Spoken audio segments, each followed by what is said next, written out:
Once upon a time, there were three little pigs who left their mommy and daddy to see the world. Autumn came and it began to rain. The three little pigs started to feel they needed a real home.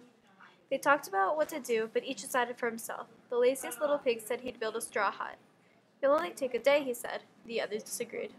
It's too fragile, they said disapprovingly. But he refused to listen. Not quite so lazy, the second little pig went in search of planks of seasoned wood.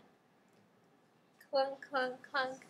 It took him 2 days to nail them together, but the third little pig did not like the wooden house. That's not the way to build a house, He said. It takes time, patience, and hard work to build a house that is strong enough to stand up to the wind, rain, and snow, and most of all, protect us from the wolf. The days went by, and the wisest little pig's house took shape brick by brick. From time to time, his brothers visited him, saying with a chuckle, Why are you working so hard? Why don't you come and play? But the stubborn bricklayer just said, No. I shall finish my house first. It must be solid and sturdy, and then I'll come and play, He said. I shall not be foolish like you, for he who lasts longest. It was the wisest little pig that found the tracks of a big wolf in the neighborhood. The little pigs rushed home in alarm. Along came the wolf, scowling fiercely at the laziest pig's straw hut. Come out. Ordered the wolf, his mouth watering. I want to speak to you.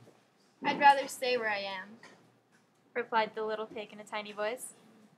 I'll make you come out. Growled the wolf angrily, and puffing out his chest, he took a deep breath.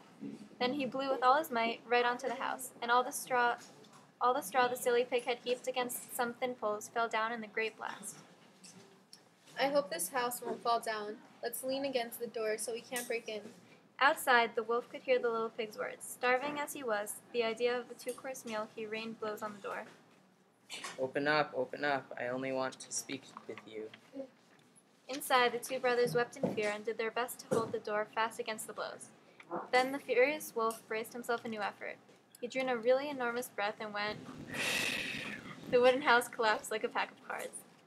Luckily, the wisest pig had been watching the scene from the window of his own brick house, and he rapidly opened the door to his fleeing brothers. Quick, light the fire. With his long legs thrust down the chimney, the wolf was not sure if he could slide down the black hole. It wouldn't be easy to get in, but the sound of the little pig's voices below only made him feel hungrier.